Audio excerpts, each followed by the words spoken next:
zdravo na sите i dobrodošli nazad na moj YouTube kanal. Kako što gledate po naslovu, deneska konečno odlučim da snimam četvrt del od moje reakcija na vašите tajni. Kako i sekogаш, od vas barav na Insta story bo boksu što go postavim da gi spodeluvate so mene vašite najgolemi i najinteresni tajni na koji što ja zbog ova video treba da reagiram, odnosno da gi čitam i dokoliko istite sami so sebe nosat nekakov problem, da probam da ve posovetuvam za vidnina da go rešite. Verujem deka znajete za kakvo video stanova zbor, така što nema da dolžem so najavata na samiот početok predi oficijalno da započnem. Ne zaboravajte da ostavite like dokoliko sakate da napravam i peti del od ova video. Pretplatete se na mojot YouTube kanal so klik na subscribe dokoliko se ušte ne ste pretplateni i sekako zasledite go mojot Instagram profil za vidnina da možete da učestvувате во некое од следните вакви видеа. Ги одвоив оние тајни за кои што сметам дека не се повторуваат со тајните од претходните вакви видеа, а доколку се уште не сте ги погледнале првите 3 дела од моја реакција на вашите тајни, ќе ви оставам линк долу во описот под оваа видео. Првата тајна за денеска вели: кога бев малечок, крадев од продавници. Океј, верувам дека тоа им си има случано на повеќето. Се не знам дали твоето крадење од продавница било константно и ти секој ден си крадел по нешто или еднаш ти си има случано. Доколку еднаш ти си има случано, нека не се повторува, меѓутоа сметам дека на сите ни си има случано барем некоја мастика да земеме без да ја платиме. Следната тајна вели: вчера пробав да се самоубијам, но брат ми забележа и ги викна моите. Океј, од крадење во продавница отидовме на и такако сериозна тема. Не можам во целост да ја разберам вашата потреба воопшто да помислите на тоа да си го одземете животот, а од друга страна и не знам како да ве посоветувам, затоа што не ве познавам лично и не знам зошто вие би сакале да си го одземете животот, но како и да е, единствено што јас можам да ти кажам и на тебе и на сите вас кои некогаш сте помислиле да го направите ова: животот е убав. Каков и да е убав е, еден е и играјте ја ова игра до крај. Јас животот го доживувам како една игра во која што на крајот сите сме губитници, но поентата на играта е да се победиме себе си. Ова е едно искушение во кое што ти треба да си победиш себе си, победи се и играј ја играта до крај. Следната тајна е непријатна. Вели: ја видов сестра ми како има секс со дечкој. Се надевам дека не си ги гледал долго, затоа што ваквите ситуации знаат да бидат непријатни, претпоставувам. Ми се нема случано, ниту сакам да ми се случи, али делува онака бајаги непријатно. Следната тајна вели: заљубена сум во еден од друга вера. Дали е грев тоа? Каков грев, човече? Не. Љубовта не познава граници. Се што те прави среќен не е погрешно, така што нема потреба да чувствуваш грижа на совест. Ако ти си среќна, уживај. Следната тајна вели: ми се пуштаат многу машки, ама јас сакам само еден. Мислам дека скршив срце со тоа што ги одбив. На самиот почеток морам да ти кажам дека не можеш да му скршиш срце на некој што ти се пушта. Можеш да му скршиш срце на некој кој те сака, а тој што ти се пушта се уште немал прилика да се влюби во тебе, така што нема потреба да чувствуваш грижа на совест. Тоа што сакаш само еден е единственото исправно и продолжи да сакаш еден, а луѓето се тука да ти се пуштаат. Така функционира животот. Следната тајна вели: моите родители секој ден ме тепаат без врска и ми иде да избегам од дома. Таков гнев се буди у мене кога ќе прочитам нешто вакво или кога ќе видам нешто вакво и буквално не знам како да те посоветувам освен да ги пријавиш твоите родители. Знам дека тоа е можеби најнереалната работа у твоја глава моментално, без разлика на тоа што ти се родители. Доколку те малтретираат и ти имаш потреба да избегаш од дома, значи тоа е веќе критично, пријави ги. Никој на овој свет, па дури ни родителите, немаат право да те малтретираат ниту физички, ниту психички. Следната тајна вели: те сакам за дечко. Океј, ова очигледно веќе не е тајна, затоа што го сподели токму со мене, али ти благодарам што во мене го гледаш она што сакаш да е до тебе и доколку имаш 18 години, call me maybe.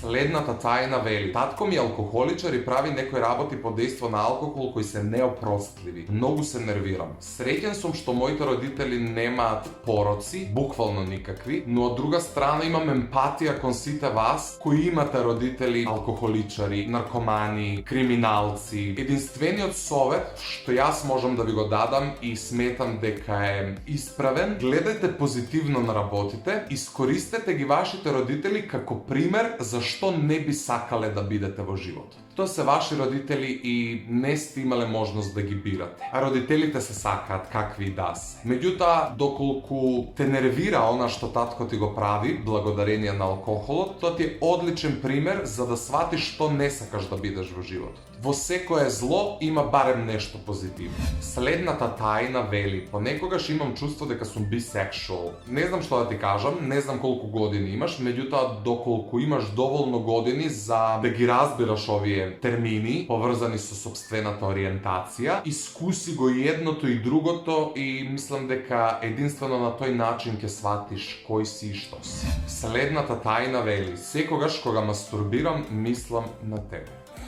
Не знам како да реагирам на ова, валјда треба да го прифатам како комплимент. Okay. Следната тајна вели: живеам во зграда и кога треба да фрлам ѓубре го оставам кај некој пред врата. Ова сум буквално ја. Мислам, денеска не го правам тоа, меѓутоа кога бев помал, многу често знаев да тргнам со ѓубрето и да го оставам пред врата кај некој друг, значи хит. Следната тајна е малку чудна, но ајде ќе ја споделиме. Вели: мојата тајна е дека во слободно време многу сакам да си ги мирисам чорапите. Очигледно имаш некој фетиш на чорапи, не знам како тоа точно се вика, али окей, ако во тоа уживаш, колку и мене да ми е чудно или на некој друг што ова го гледа, кој сме ние да ти судиме? Следната тајна вели: дознав дека другарка ми миксала на мене. Окей, другарка ти која ќе порасне можеби сака да биде диџеј, како и да е, што миксала на тебе, веројатно не те доживува како другар, али вие си знаете. Следната тајна вели: братчет ми продава дрога, а само јас знам. Не е дека имам нешто против дилери генерално, но тоа е нелегално у оваа земја и без разлика на тоа што братучет ти заработува и живее веројатно тоа, на крајот верувам дека ќе заврши зад решетките, затоа што врши некакво дејство кое не е легално. И ти како негова братучетка или братучет треба да поразговараш со него и да го посоветуваш да најде работа, например, у некој кафејќу, некоја перална, некаде нешто, не знам, и да заработува честни пари, затоа што нема долго да им се радува на ваквите пари. Тоа е некој мој искрен совет. Следната тајна вели: братучетка ми ме виде како мастурбирам. Сигурен сум дека не ти било пријатно ниту на тебе, а ниту на братучетка ти која тоа го видела. И следен пат кога ќе мастурбираш, внимавај каде мастурбираш и пред кого мастурбираш. Следната тајна вели: кога дечко ми орално ме задоволува, не чувствувам ништо, а глумам дека ми е убо. Од многу другарки сум слушнал како фејкаат оргазам и како фејкаат дека им е убаво кога нешто се случува, а не им е убаво и не чувствуваат ништо, така што до некаде го разбирам ова што си ми го напишала. Меѓутоа мислам дека не е убаво да ги правите тие работи, односно не е убаво да лажете дека ви е убаво ако не ви е убаво, или да фејкувате оргазми, да фејкувате дека уживате.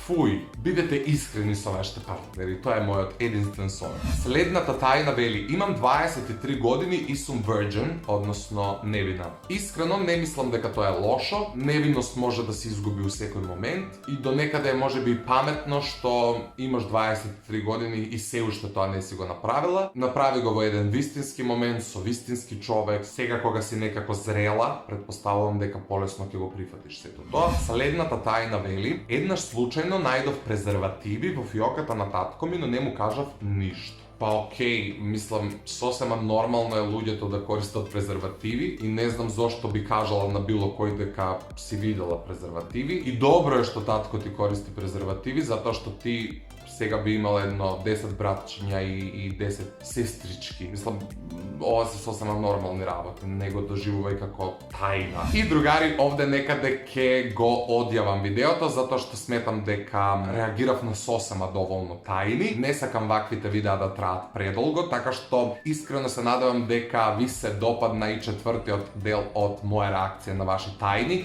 Доколку сакате да снимам и пети дел од ова видео, обавезно ставете лайк и претплатете се на мојот YouTube канал. Доколку се уште не сте, заследете го мојот Instagram профил за на стори да видите кога ќе објавам известување дека снимам вакво видео, за да можете да ги споделувате со мене вашите тајни. Све си кажав, све ме разбравте, се надевам, а јас во овој момент се одјавувам, ви посакувам убав остаток од денот или вечерта кога и да го гледате видеото, а ние се гледаме многу наскоро со многу нови видеа. Чао!